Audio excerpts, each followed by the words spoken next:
to the Haunted Hollers podcast, a place where your hosts, Wendy and April, discuss the creepy things that lurk in the misty shadows of the Appalachian Hills. I am, as always, the mysterious voice in the walls. Hey everybody, I'm Wendy. And I'm April. Today's story takes place on Lake Barkley, near Eddyville, Kentucky. It involves Kentucky's oldest prison facility, known as Kentucky State Penitentiary, or the Castle on the Cumberland. This facility was completed in 1886 and is the only state-run maximum security prison. Prisoners supplied the labor alongside hired Italian stonemasons. Although it has been 7 years since an execution has taken place there, the deaths of 164 male prisoners have been carried out within its walls. This prison was, after all, the home of Old Sparky, an electric chair first used in 1911, and although no longer used today, it can still be seen in the prison. It has been said about the prison, it is for the custody of the more serious offenders who cannot safely be retained at the reformatory. This prison houses some of Kentucky's most violent offenders. Several sources note that a small plaque bearing the words, "Abandon hope, all ye who enter here," used to hang over the front entrance. These are the same words that mark the gates to hell in Dante's Inferno. Due to the fact that this is the oldest prison in Kentucky, it has encountered many tragic events, such as a tuberculosis outbreak in the 20th century. This led to a large number of the inmates meeting their demise. This place is also no stranger to suicides, homicides, and riots. Given the large number of deaths that have occurred here, it is no surprise that paranormal occurrences have been reported within its walls. Some of these phenomena were the inspiration for a book called Haunting of the Kentucky State Penitentiary. It was written by Steve Asher, who worked for the prison for 7 years. Although the book is listed as a work of fiction, it is based on real events experienced by himself and other correctional officers. One story he tells takes place in the 1980s, when a guard was inspecting 3-cell house. These cells were once a part of death row, but were not being used at that particular time. Regardless of this, they still had to be inspected. The first few cells were empty, however he found one that was occupied by a prisoner standing in the middle reading a Bible. The prisoner greeted the guard, to which he nodded and smiled and continued his inspection. When he returned to the office, he asked the sergeant if the prisoner had gotten a meal. The sergeant responded that there was no one in the cell and had not been for at least a month. Knowing what a thorough guard he was, the sergeant went to see for himself to make sure a mistake had not been made. The guard and sergeant approached the cell, and not only was it empty, a light layer of frost was present. When they stepped inside, they noticed it was empty except for a Bible that lay open on the floor. Psalm chapter 102, verse 20 had been highlighted. To hear the groaning of the prisoner, to lose those that are appointed to death. The guard passed the Bible to his sergeant and shuddered as he read it aloud. This is just one of many ghostly encounters experienced within these walls.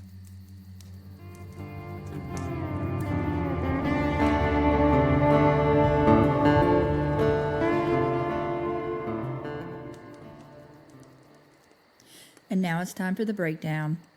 Okay, so the first thing I'd like to talk about is the appearance of the prison. Mm-hmm. So it started with the prisoners themselves did a lot of the labor to build the prison. And then I think actually not long after this, they made a law saying that prisoners could not do the labor. Okay. Like it was seen as inhumane or something.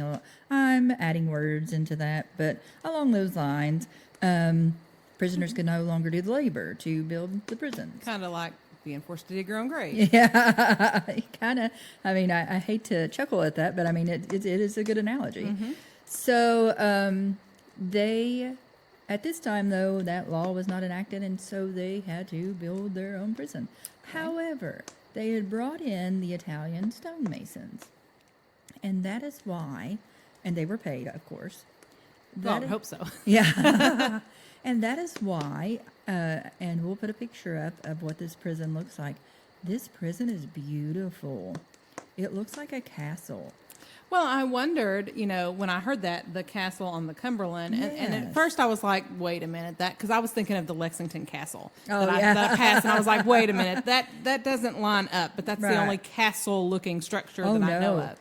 So I'm interested. I need to see pictures. I hate to say it, but this blows that out of the water. Really? It's gorgeous.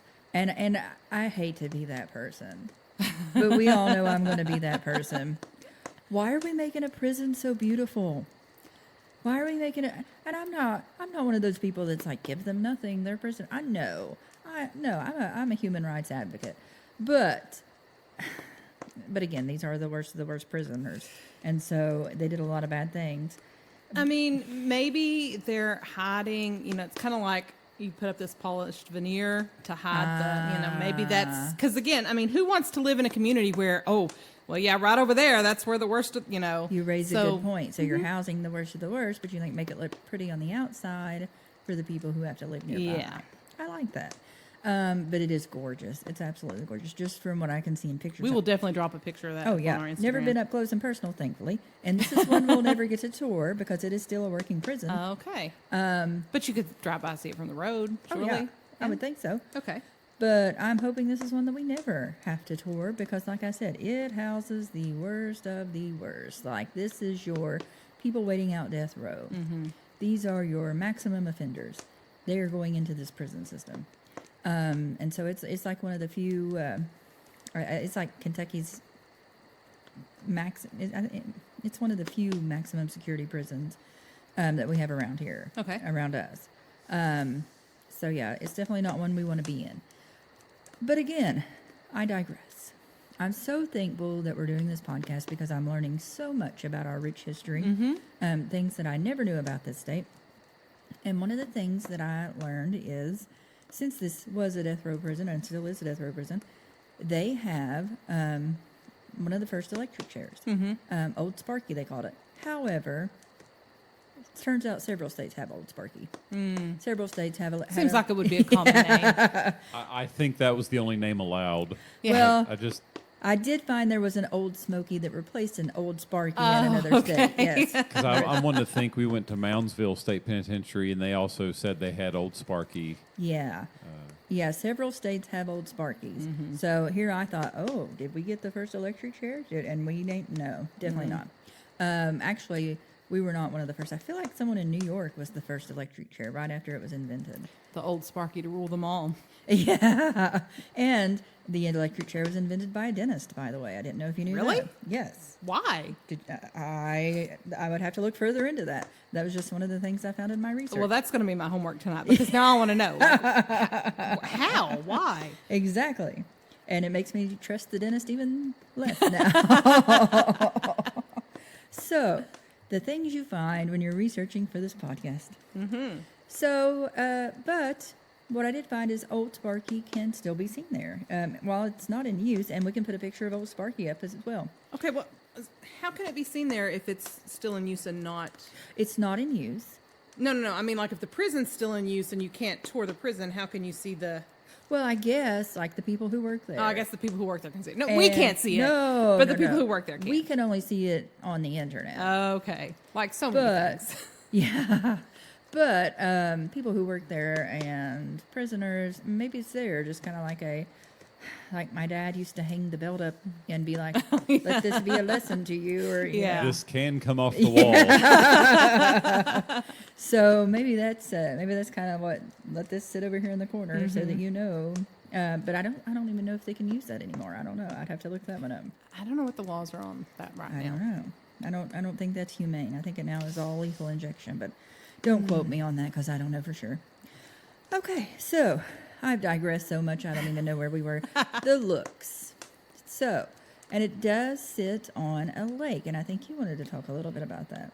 Yeah. So when I read that this was on Lake Barkley, listeners, if you've been keeping up, just a couple of episodes ago, we talked about the land between the lakes. And one of the lakes that land is between is Lake Barkley. So this is right on Lake Barkley, which is where so much of the paranormal things about the land between the lakes and the land between the lakes beast, all of that happened right there on Lake Barkley.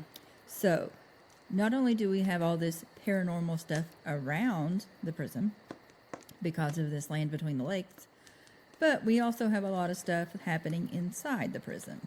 Okay, so we talked about how this is a place where death row inmates come to wait out their time, people are executed, so there's a lot of death happening that way. Okay. There are many other things happening. So in the 20th century, we had the tuberculosis outbreak, it being in close quarters, a lot of people packed in. Tuberculosis took a lot of people out in this prison. So a lot of And we've talked about that a lot. Seems like that. I mean, that's been kind of a reigning theme in any of these older places. Excuse me. That we had so many outbreaks that took so many lives. Right. And tuberculosis was one, and it did take out a lot of prisoners. Okay, what else? So, riots. We had riots. We've had prisoners when they're in close quarters like that. They may not have, well, obviously, they have committed horrible, heinous crimes, did not have good anger management skills. They've gotten into fights. Really? They have killed each other. They have killed themselves. Well, I mean, if you're sitting around waiting to die, I can imagine that would make one somewhat irritable. Exactly. And that's going to manifest itself. Exactly. There have been prison escapes, escapes that have been botched, and people killed in those attempts. There was one man that I read about who went on a hunger strike. So just all these different things. And I even read one prison guard, and it might have been the guy who wrote the book, Asher. He wrote a book about paranormal events taking place in the prison. And I believe he said something like you couldn't walk 5 or 6 feet in that prison without being in a place where something heinous had taken place. You know, as far as like fights or, you know, just bloody things, because you're housing some of the world's worst prisoners. Right, and it's been in operation for a long time. It has been there. So there's for been a a long lot of time. opportunity for bad things to happen. So yeah, this place just has negative vibes, negative vibes everywhere. So you've got all this stuff on the outside, and then you have all this negativity on the inside. Okay, so we could say that if we're a believer in the paranormal, this is a big cauldron, so to speak, for all of this to boil over. Okay, so back to Asher and his book. So he was a prison guard in this penitentiary for 7 years. And he talked to different guards and, you know, some of the things he experienced himself. He decided to write a book about it. And he is now a paranormal investigator. Okay. And you can see all his things, you know, look him up on the internet, all kinds of things. His book you can order on Amazon, which I've already done. It's on its way. I can't wait to read it. Okay. And one of his stories is one that you told about in the reading. Yeah. About the 3 cell. The prison guard going in to check that. And we'll talk more about that in just a minute. But he, as he was writing this book, was talking to the different guards. He fictionalized this book, but it's all based on real life events. Right. So Based on a true story. Yeah, it's based on a true story.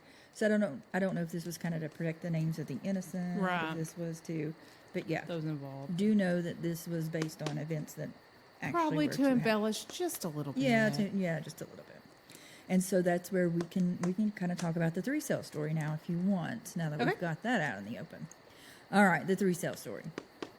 So he's over in the cells that normally house death row inmates, but there wasn't anyone there at the time. He is checking, sees a prisoner. Prisoner's reading the Bible. So let's start with that. Do you think he might have actually seen a prisoner? Do you think there was actually a prisoner there reading a Bible? I mean, I don't know. But I do think it's interesting that, so this is the worst of the worst, right? Right, it is. It's the Absolutely. worst of the worst offenders. And so if that's the case, then there's some real things to consider about if this is the worst of the worst offenders and we have a ghost that's just there peacefully reading the Bible. There's some symbolism in that, I think. Yeah. Probably that could be, you know, dissected a little bit. But I thought that was kind of interesting. And I thought the verse that was chosen was kind of interesting as well. Yeah, because not only was it open to that, but it says that particular verse was highlighted. Right. So that was interesting. Yeah. So I don't And again, that said, to hear the groaning of the prisoner, to lose those that are appointed to death. know. Right. I wonder what the context was there, like what the surrounding verses said. Be interesting to look and see. Absolutely. Maybe he saw something. Maybe it was a trick of the light that he thought he saw something. The frost on the floor is a little harder to explain away. That is, yeah. Okay. So he goes back. He talks to his sergeant. he wants to know, did this guy get a meal? And Sergeant's like, there's nobody there. He's like, well, yeah, I saw him. He's there. And I'm ad-libbing here. They go back because Sergeant's like, this guy's good. He's thorough. If he says somebody's there, somebody was probably there. Mm-hmm. But there shouldn't be anybody there. Right. So he goes back with him. And this is the 80s. They don't really have closed circuit television. Exactly. Cameras They didn't that have the technology we have now. Yeah. It wasn't like they could just pull up that cell and be like, oh, yeah, there is somebody there or there isn't. Or that he couldn't pick up his cell phone and be like, hey. Yeah. See, did he get a meal? So they go back together, and there's no prisoner. Mm-hmm. But the Bible is there, open to that passage. And I believe it was Psalm, right? Yeah. And we know Psalm is known for its comfort. Mm-hmm. It's the chapter known for, when you need comfort, that's where people tend to go. And so I think that kind of adds to this as well, adds to the story as well. And so that kind of, it's like, this is all kind of adding up here for a nice little story. So here's my thoughts. It seems like a super nice little story. It is a nice story. I think it's probably intentionally a super nice little story. Maybe there's supposed to be some kind of symbolism there that, look to God. It doesn't matter what you've done in your previous life. There's comfort to be had. You can be forgiven. You can find peace. That's kind of what I'm getting from it. I like it. Like there's some symbolism there. And it's kind of similar to, like, the story of the guy on the cross who was was he the robber who repented at the last minute? I think so. Thief sounds Right. Thief sounds. Is there a difference between a robber and a thief? All semantics. It's just semantics. So, he, repented at the last minute, and it kind of reminds me of that. Yeah. As you're saying that. It's like a redemption story. Yeah. And maybe it is. Maybe it is a nice little redemption story that may not be totally, true. Maybe a little more embellished. But it's a nice story for a prison story. Sure. Could there have been a Bible? Sure. I could believe they found a Bible. Yeah, there. I'd imagine that in a prison, especially in a prison like this, that there would be those in cells. Do I think someone was in there reading it? That's kind of harder to imagine. And I can't imagine that a real prisoner would have been in there, because I feel like they would keep those locked down pretty tight, since this was the worst of the worst. Yeah. So the frost, and they said it was very chilly when they went into the cell.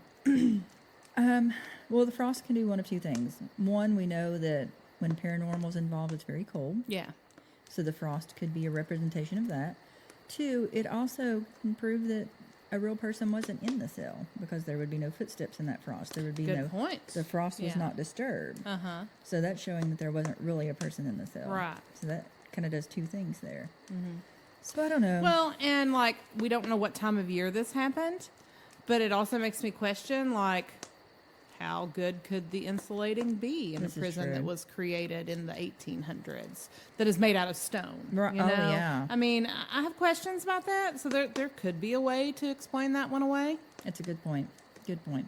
Some of the other paranormal things that were reported from former guards, footsteps. Okay, you're in a maximum security prison with some of the worst offenders. You're already going to be freaked out, I think. Yeah. I'm going to be constantly looking over my shoulder. So forget the paranormal. I'm probably going to be thinking I'm hearing things. Possibly. And I'm not going to be so much worried about the paranormal. I'm going to be worried about some of these worst offenders being behind me or sneaking up behind me. So maybe that was all in their mind, the footsteps. Images. They kind of thought they saw images hovering over certain places. One in particular was said in a shower, but we know how steam works. Yeah. That one's kind of hard to fathom. Okay. This one I couldn't find a lot of information about, but there was something mentioned about a flaming head. Okay. I wish I could have found more information on that, but it was like a flaming head floating through a corridor. I can't explain that one. That's giving some Green Mile vibes. Yeah. I can't. No. No. I did think it was interesting that it had the quote from Dante. I almost painted that over my classroom door one time, but I thought it might be frowned upon. Yeah. Well, I can see why, but I also love that quote as well. Yeah. I love Dante. Love Dante's Inferno. Love that quote. Yeah. And I do. I think that's a good quote. Yeah, it is. It's an excellent quote. Yeah, I'm not sure why they took it down. I guess maybe probably the same reason they would tell us not to put it over our classroom.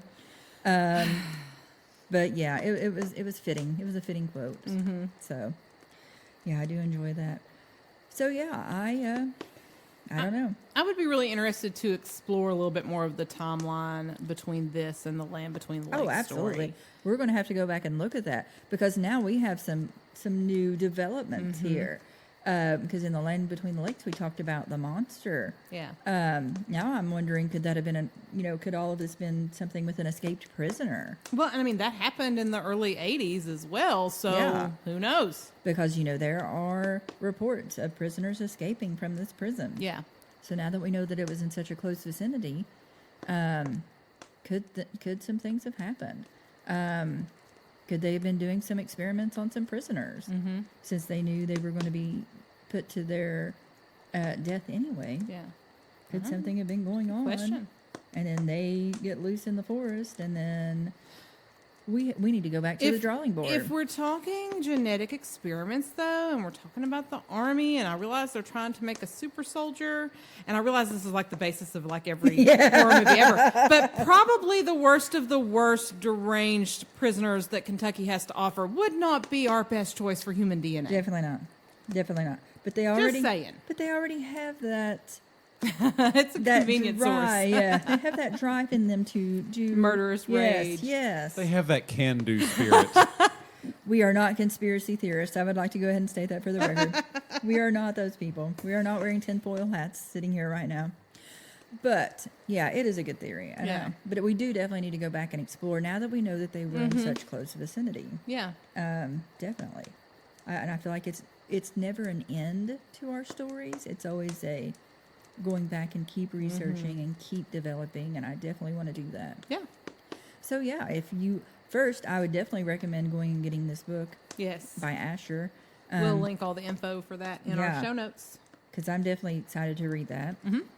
And if you know anything, if you've heard anything, any stories of the paranormal taking place in this pen, let us know. Yeah, we'd love to hear from you. You can contact us on Facebook and Instagram at Haunted Hollers. You can also send us an email at hauntedhollers@gmail.com. And we also have a webpage, www.hauntedhollers.com. Until next time, listeners, beware of things lurking in the shadows.